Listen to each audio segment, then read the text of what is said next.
That's it. That's it. That's okay. Anybody else? Anything? All right. We're going to look at Romans, another great passage. There's some just tremendous passages of Scripture. In fact, I've often liked to call these verses portal verses. They like give us access and into tremendous insight. And this one is Romans 8:28. And I'm going to read an alternate translation. I know even the concordant version is under a revision, and they have even altered this verse. One of the things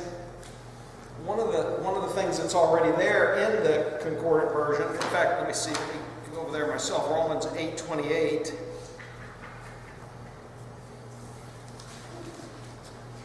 Romans 8:28. Now reading the concordant version.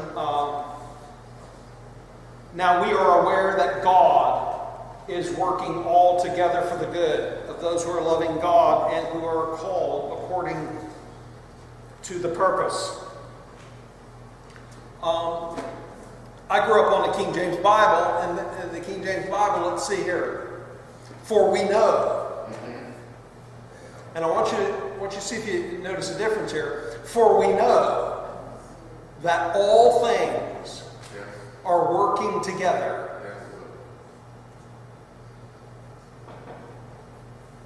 Now, who's doing that? For we know that all things are working together. Notice here in the concordant, for we know that God is working all together. In the King James Version, it says, we know that all things are working. All things are working together. Well, who's doing that? That got left out of the translation, didn't it? Who was doing it? It's just like, que sera, sera. It's all working together. It's all working out. No, God is the one doing that.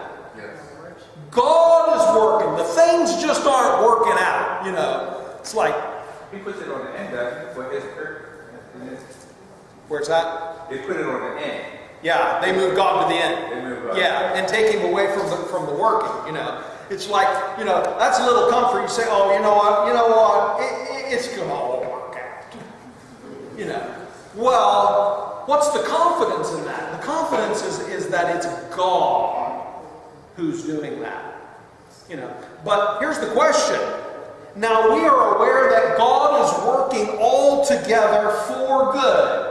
God's ultimate intention in all that He's doing is toward good. Now He uses a lot of times evil to get to the good. That's the end result, is the good. Now, notice the rest of it. For the good of those, and this is similar to the King James reading now, those who are loving God and who are called according to the purpose. Now here's the question. Is God only working all things for good to just to those who love Him and those who are called? Is that the extent of His work? And I submit to you that in the King James Version and even in some literal versions who, we would not, of course, accuse Knock or anyone else involved in the concordant version to not have understood that. But sometimes our religious perspective, or I would say with the King James and other translations, they say, well, surely this is only talking about the called and the good, who this is all working for. We wouldn't dare be saying this is for everybody. And then sometimes it's easy when the tradition's been established of the way things are, the way things are translated, that you just, you're trying to get it right, but you're still being influenced by old understanding and old ideas. And so I submit to you a translation of the verse that in rearranging the order of some of those words and this is the translation that I always use, for us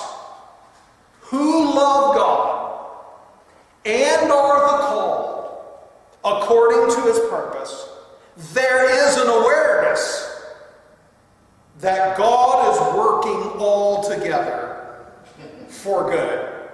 We just simply have a rearrangement of some of those words. What I want to talk to you today, regardless, in both the King James Version says, "for we know." The Concordance says that we are aware.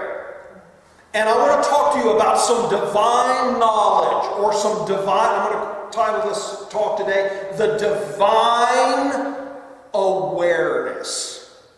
Seeing God and his creation with enlightened perception. And I believe that this is the truth that Paul is communicating in Romans chapter 8 and verse 28.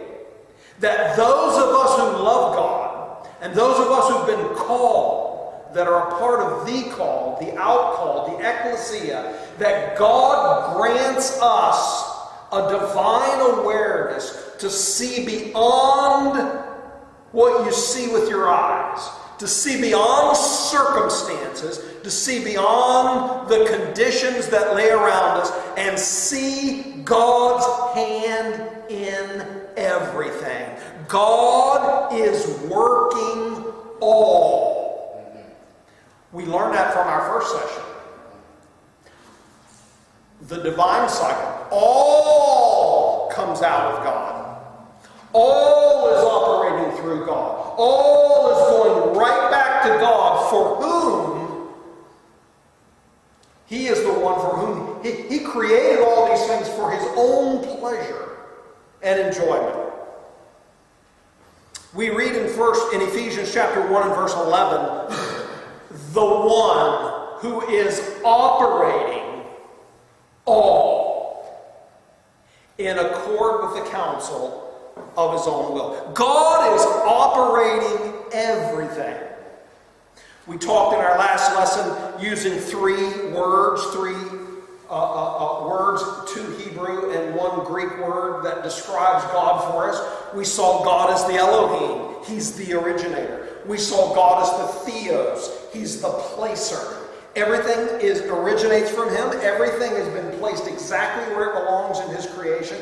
And He's the El, He's the subjector. It stays where He places it until He moves it to some other place. And wherever He places it, the conditions in which it's placed, He puts them in. The subjection is there from Him. And that God has a logos. He has a plan. And all His works, according to Hebrews 4:3, which we saw earlier again, all His works were finished from the foundation of the world. All have been finished. I want to give you a couple quotes.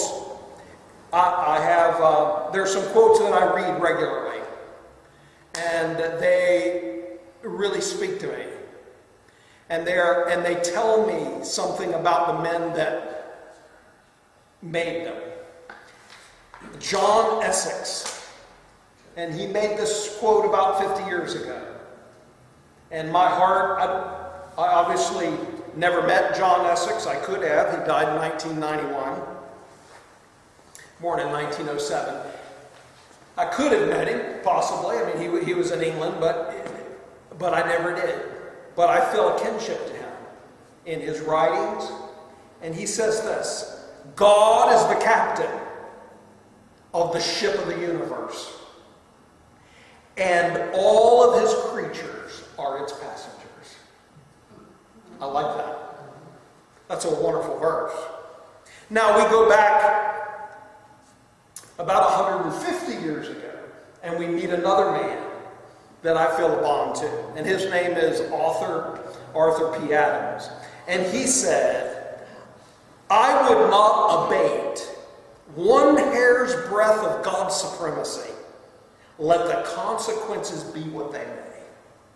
I like that. That's a man that I can appreciate. And you know what? These two men, just by reading those statements, I know that they have some awareness. They have a divine awareness of the operation of God. And I like this. There are some people who want to challenge you on the supremacy of God. And they say, are you trying to tell me? And before they even answer, I'll say yes. Yeah, because they're going to give an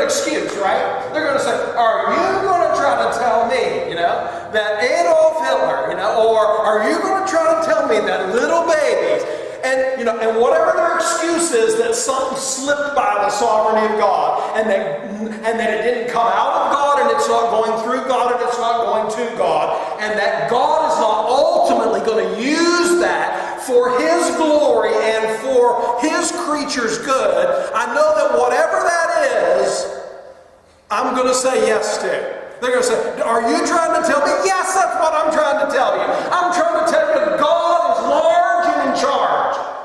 Amen. And here's Alan Burns. And he said this. And Alan Burns, this is about 100 years ago. And Alan Burns, in fact, Keith here, Martin, loves the writings of Alan Burns.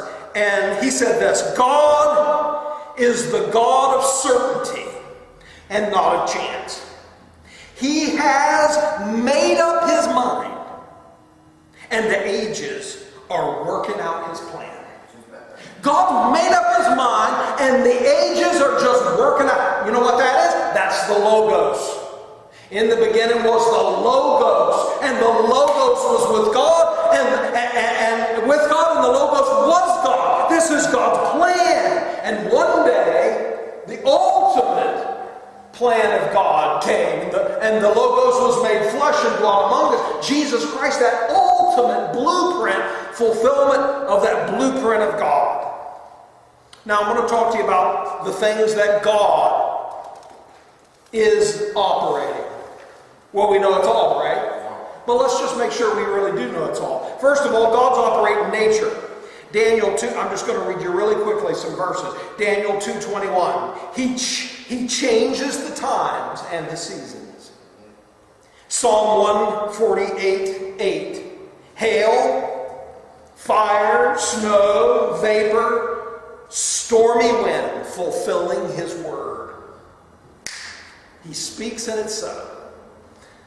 Wonderful verse. Job 37:6. He says to the snow, be on the earth. Likewise the small rain and the great rain of His strength. So He says to the snow. In fact, in Wimber He said that yesterday. He said, be thou on the earth. And there it came. Like, wait a minute, it's spring. Well, that was man's calendar. God said, I'm not done yet. I'm going to give you a little more, right?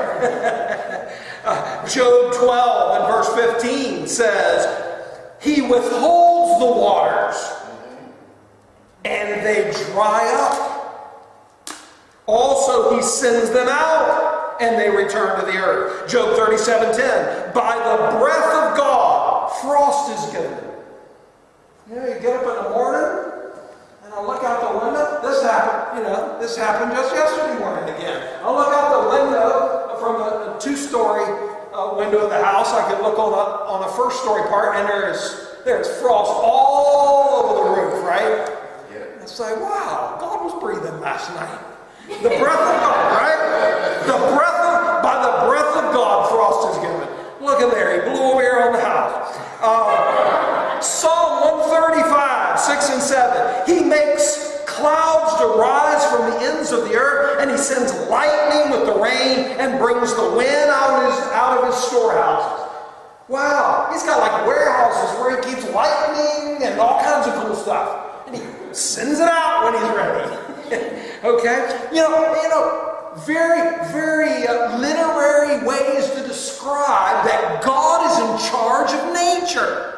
Psalm 147 says, He spreads the snow like wool and scatters frost like ashes. He hurls down His hail like pebbles. And we had that yesterday too, some hail. He sends His word and melts them. We are looking forward to that. He stirs up breezes and waters flow. Wow. So God is in charge of nature. It's sort of interesting because in some ways, either consciously or subconsciously, we know this. In fact, the term, the act of God, is a legal term. Some of us probably have some insurance policies, and it says, this doesn't cover acts of God. Oh, wait a minute. I didn't even think he existed. Wait a minute. But who's in charge of nature? Jeremiah 10:13 says, when he utters his voice, there is a multitude of waters. And he causes the vapors to ascend from the ends of the earth, and he makes lightning and rain and brings forth wind out of his treasures. So God's in charge. Vladimir Gelsomov said, all things are God's servants, working out his will. How many things? He said, all things are God's servants, working out his will. We're just starting out with nature. I'm trying to say that when we have a divine awareness that all comes out of God and all works through God and all is going to God, it changes the way we look at things. We don't have to curse the rain or the snow or the flood or the drought, because we all know that they come from God and have a divine purpose. And we get to see beyond the circumstances and beyond our likes and dislikes and beyond our puny little blueprints, our puny little plans. Man devises his ways. We get out paper and we blueprint we plan a meeting, we plan work, we plan this and that and the other. Man devises his ways. The next part of that verse says, but God directs his steps. You can make all the plans you want, but God's the one who's going to fulfill whatever's happening in your life. And if you can look beyond your human eyesight and you can see that, and you can see God, it'll change the way you look at everything, even the seasons and even the weather. Oh, really? Let's think about this. Let's rethink what we're going to say that we hate about nature. Now, the next thing is that God is operating in the animals. God's in charge of the animals. He made them. They're out of him. They're through him. They're going back to him. Noah's a great example. God has Noah build an ark, and he's going to carry a pair of all the animals. And this interesting thing in Genesis chapter 7 and verse 9, it says, and pair by pair they came to Noah. He didn't go out on an expedition tracking down two of all the animals. He finished the ark and they showed up. Amen. How'd they do that? Because God is operating all. How do the birds know to go south? How do they do the things they do? Because God is operating. There was a man in the Old Testament, a man of God in 1 Kings chapter 17, his name was Elijah. And God sent ravens to bring him food. You see, God operates in the animal world. In fact, one of the great passages that we know that is in Matthew chapter 10. We read about the sparrow. And God says about the sparrow that not one of them falls from the sky without him. I always thought when I was young that it said without him knowing. That God knows when birds fall. But it doesn't say that. It says that they don't fall without him. He's the one guiding them there. You see, God is operating in the affairs of animals. Not only that, but of course, God is operating in world affairs. When you plug on that news at night and you watch that news, and you get worked up about what's going on, you say, well, that other party that we don't like, or that other country, or this or that. God is operating the world affair. Daniel chapter 4 and verse 17 and verse 25, it says, the Most High rules the kingdoms of men, and he gives it to whosoever he will. We think we elect people and put them into office. God says he puts people in. And he puts good ones and bad ones. Mostly bad ones. How do we know that? We actually have a verse. And he says he chooses the basest of men to rule over men. So, you don't get the cream of the crop. Daniel chapter 2 and verse 21. And someone said, can you believe what our president did? Yeah, I can believe it. basest of men. Daniel 2:21, he removes kings and he sets up kings. Proverbs 21:1, the king's heart is in the hand of the Lord as the rivers of water, and he turns it whatsoever way he will. Yes. 2 Chronicles chapter 20 and verse 6, are not you God in heaven? Do you not rule over the kingdoms of the heathen? In your hand there is there not power and might, so that none is able to withstand you? Not only that, but God's operating life and death. There's no births by accident. She was an accident. No. And there's no accidental deaths. Scripture says that our days are numbered. Our steps, in fact, are numbered. Genesis chapter 2 and verse 7. And God formed man out of the dust of the ground, and he breathed in the man's nostrils the breath of life, and he became a living soul. All is out of God. And all is through God, and all is to God. And when life is over, you give up the breath, and it returns to God who gave it. Deuteronomy chapter 32 and verse 39, I put to death and I bring to life. Daniel chapter 5 verse 23, God, I love this, God who holds your breath in his hand. Wow. God who holds your breath in his hand, and he owns your ways. Wow. We think we're pretty big when we take our hands on a man who doesn't have any breath in him and we give him some CPR or something and get his breath back in there. God holds our breath in his hands, and he owns our ways. He owns our ways. You ever hear people say, like about who you are or things you've done, own it. Own who you are. Own what you've done. Own up. God owns us. He owns our ways. Wow. Acts chapter 17 and verse 28, another one of my favorite verses. For in him we move and live and have our being. Or as the concordance says, we are. We just are in him. We are in him. That's our existence. Not only is God operating life and death, but he's operating all the details of life. Psalm chapter 139 verse 16 says, my days, all of them, were written in your book. The days were formed before there was any of them. Before you and I ever showed up on the planet, God had the story of our life written. It was all written down. We're just living it out. It's because all is out of God, all is through God, all is to God. God is operating all. Ephesians chapter 2 and verse 10, I love this.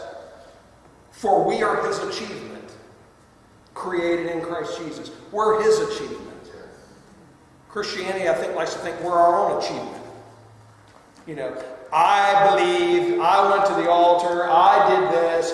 We're his achievement, created in Christ Jesus for good works, which God hath, listen to this now, which God has made ready beforehand that we should walk in them.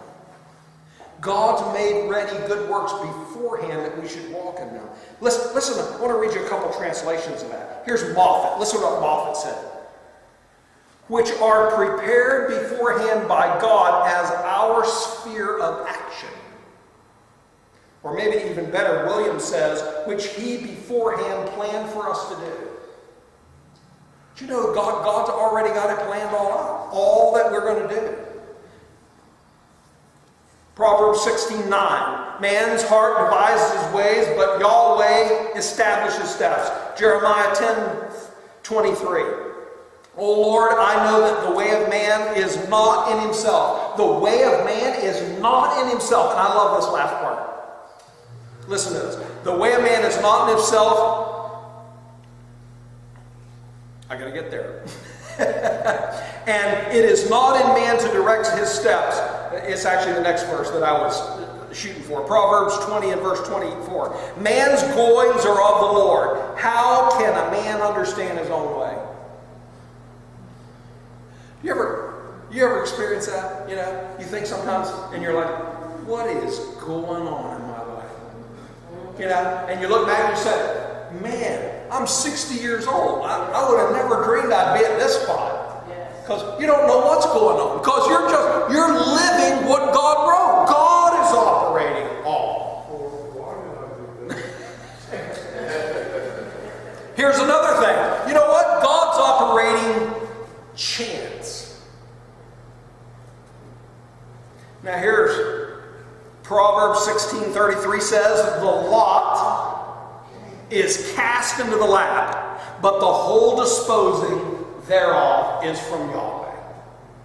Even what we think of as chance. Let's roll the dice. Let's flip the coin. Let's play the lottery. You know what? You play the lottery all your life and never win if God don't want you to win.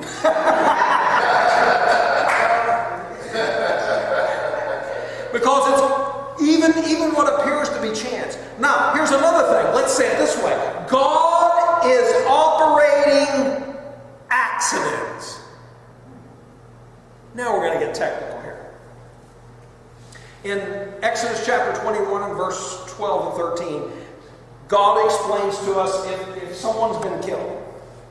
And if someone's been killed by premeditation, he tells what needs to take place.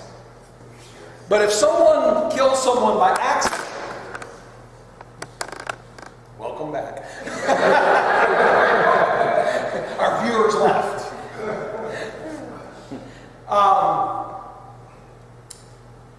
But if it was an accident, there was a city of refuge. But listen to what God says about that accident. And listen, it don't matter which word. This is not like a concordant truth. You read this in any version. Okay? And here's what it says.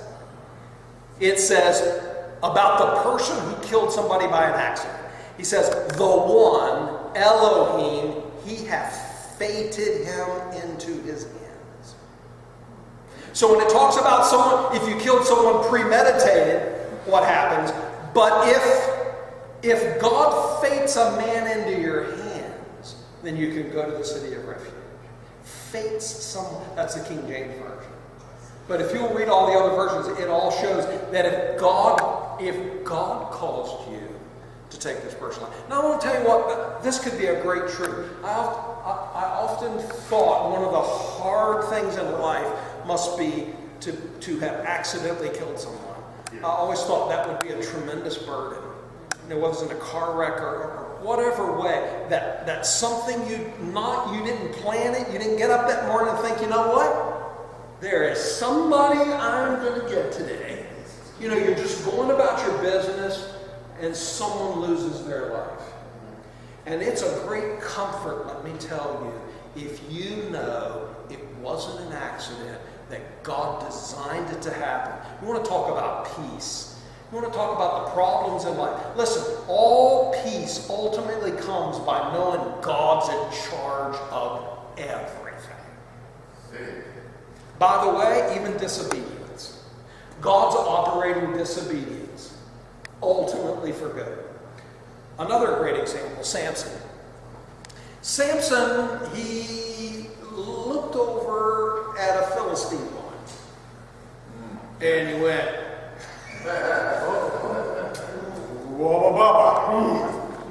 and he went back and he told his dad, and his mom said, I want that woman. I want to marry that woman. I said, son, you can't marry that woman. She's a Philistine. It violates the law of God. You can't do that. And I'm going to read to you what the verse says in Judges 14, verses 3 and 4. It says this. Get her for me. This is after Dad said no. And he said, get her for me, for she pleases me well. But his father and mother did not know that it was Yahweh, that it was by Yahweh that this occurred, for he sought an occasion against the Philistines. It was God that caused Samson to look after and desire, because God had a bigger purpose than what was going on right there. So God's even operating, he's even operating the disobedience. God is operating handicaps. You know, we see handicap signs out here. They're the operation of God.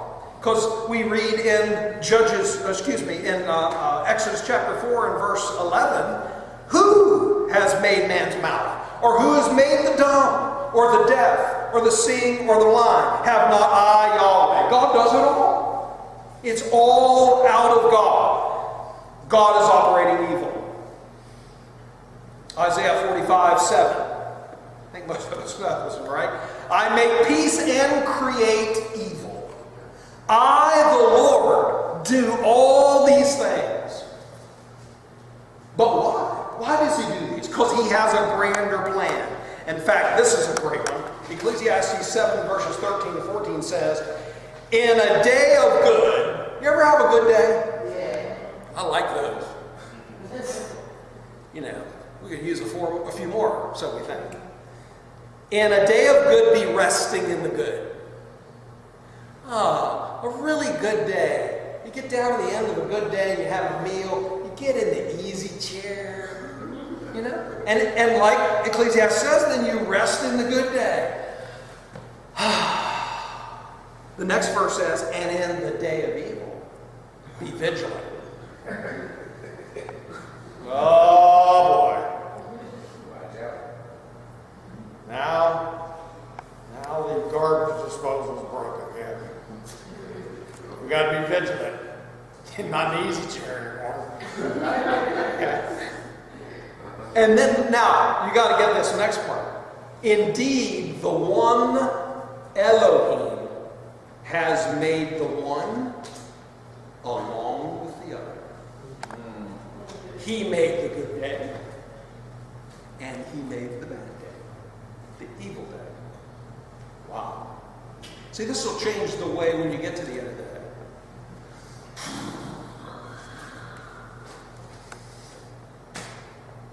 You're cursing the day.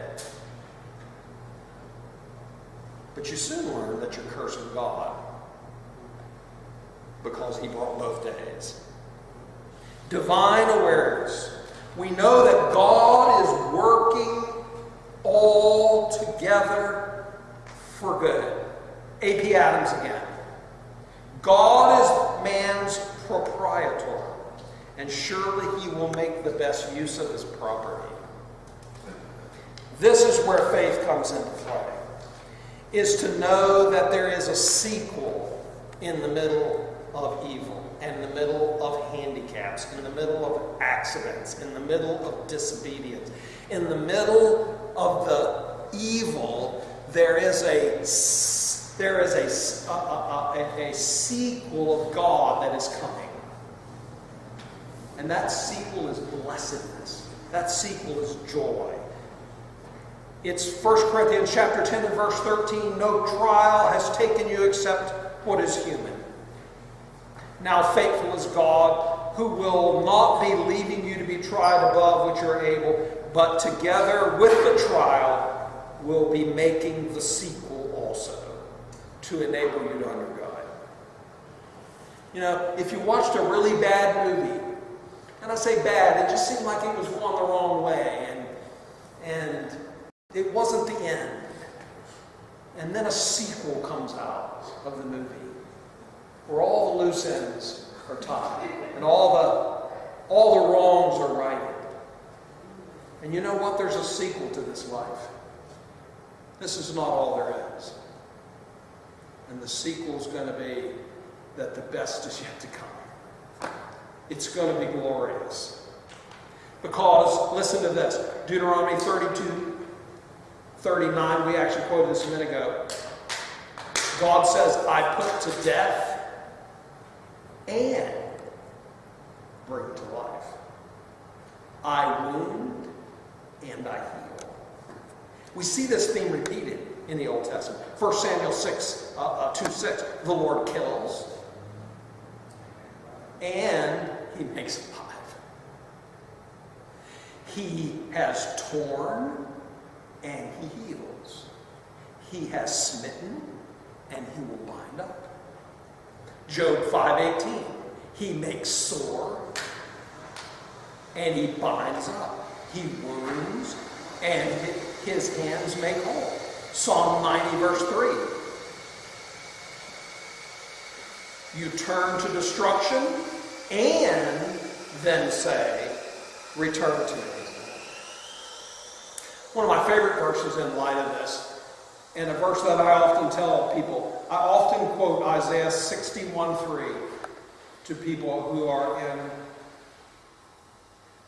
what seems to be unbearable straits.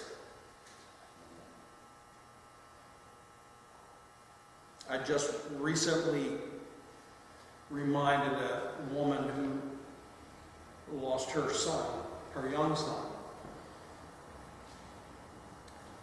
that Isaiah 61:3 says, to give them beauty for ashes, and the oil of joy for mourning, and the garment of praise for the spirit of heaviness. You see, no matter what evil comes your way and how heavy it is, and how your life may be burned to ashes, and you may have on the garments of mourning, God is going to replace the ashes with beauty, the garments of mourning with the garments of praise, and the spirit of heaviness with glory. Mortality, really, if you have divine awareness, our mortality speaks of life. That's its sequel. Divine awareness. In divine awareness, sickness speaks to health. Sorrow speaks to joy. Imperfections speak to perfection. Brokenness speaks to wholeness. Emptiness speaks to fullness. And these are all a result of divine awareness. And I think two of the greatest benefits of divine awareness, that we know God is doing everything, is that we can relax. We can take our hands off what we think is the wheel of our own lives running everything.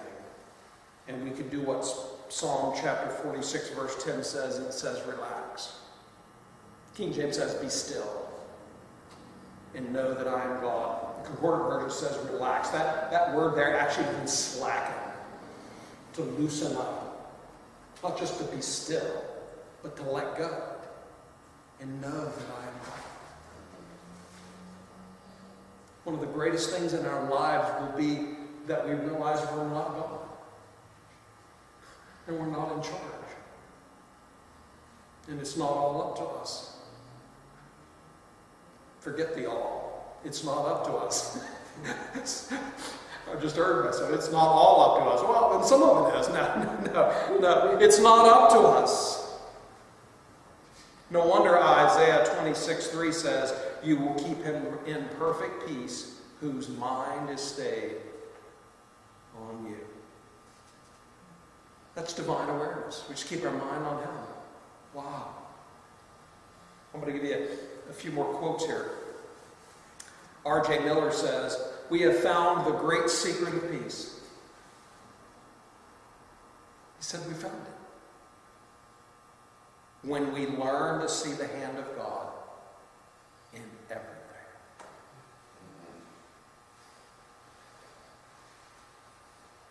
A.P. Adams says, happy is the man who can see God in all things.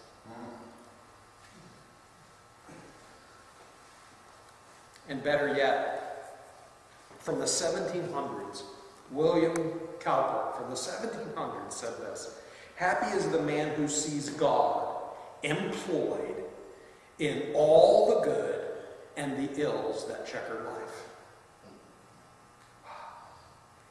So you know, the result of divine awareness is that we can relax. And then the second thing that I can notice as a result of that is that we can have thanksgiving to God. Because Paul said this, Ephesians 5:20. Listen to this. Paul says, giving thanks for how many things you think Paul said to give thanks for? All things. I think he has some kind of psychological problem. Give thanks to God for all things?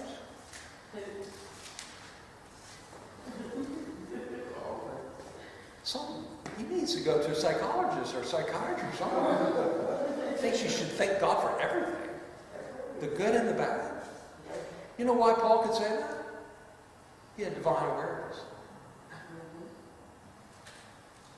That's why when he ended up in the Philippian jail, they're in there singing happy songs.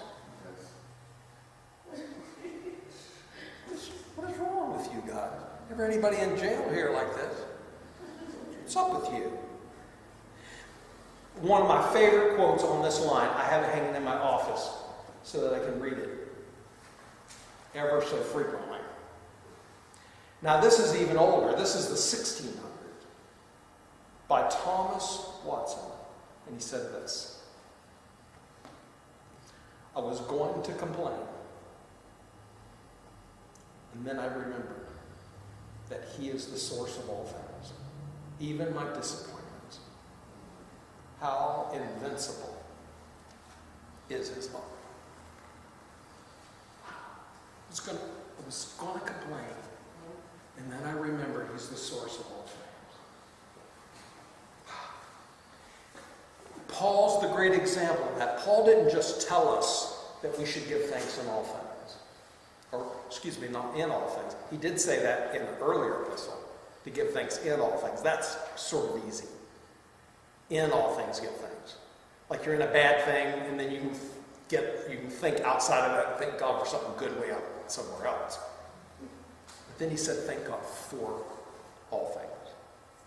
And to be one of the great examples of that, to me, here are two of the harder lots in life. I'm going to tell you what I think two of the harder lots in life are. And then I'll be done. To me, two of the harder lots. One really hard lot would to be a slave under an abusive master. Some of the greatest injustices that's ever been done has been done in slavery. And you know, Paul addresses people who were slaves. And he says to a slave, reading concordant from Ephesians 6:7, with good humor,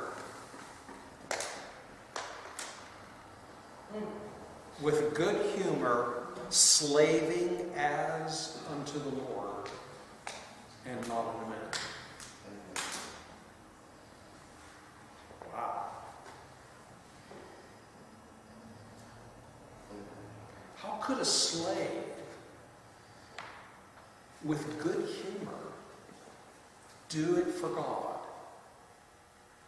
Because they had divine awareness that everything was under the operation of God. And in fact, they were God's slave, not just this person here. Colossians 3:23, also still talking about the slave, says, and whatsoever you do it heartily, as to the Lord, and not unto men. And then another really bad condition. Both of them are similar because you've apparently lost your freedom. In slavery, you're apparently not free. I'm here to tell you none of it's hard, because we're all being operated by God. The other one is to be a prisoner.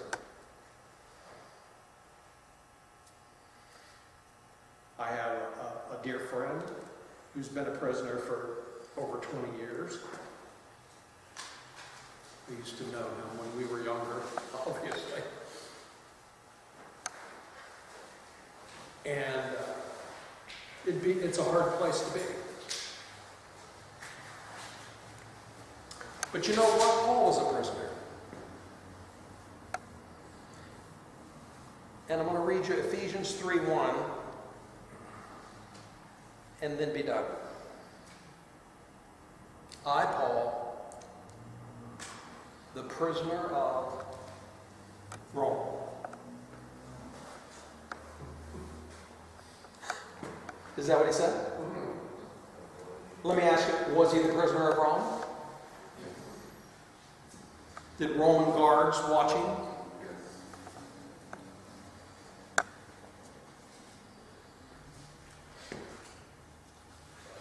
This man is delusional, because that's not what he said. Paul said, I, Paul, a prisoner of Christ Jesus. You know what he had? He had divine awareness. He knew that all was out of God, and all was through God, and all was to God, and that God was operating all in accord to the counsel of his own will. And he knew, though relatively it was Rome that had him in prison, he knew ultimately, absolutely, it was God who had done that, and that he was God's prisoner. Let me tell you, whatever condition you find yourself in, if you're sick, you're a patient of the Lord. If you're an employee, you're an employee of the Lord. If you have emotional issues, it's okay. As unto the Lord, day by day, hold his hand, get by the best you can. On and on the story goes. Whatever your lot in life is, whatever your lot, it's all determined by the Lord. Divine awareness, and it's all working for good. We just hadn't got to the end of the story yet. It's all going to be okay. You've probably heard people say this before. This is really the message of Scripture, though. It's all going to be okay in the end. And if it's not okay, it's not the end.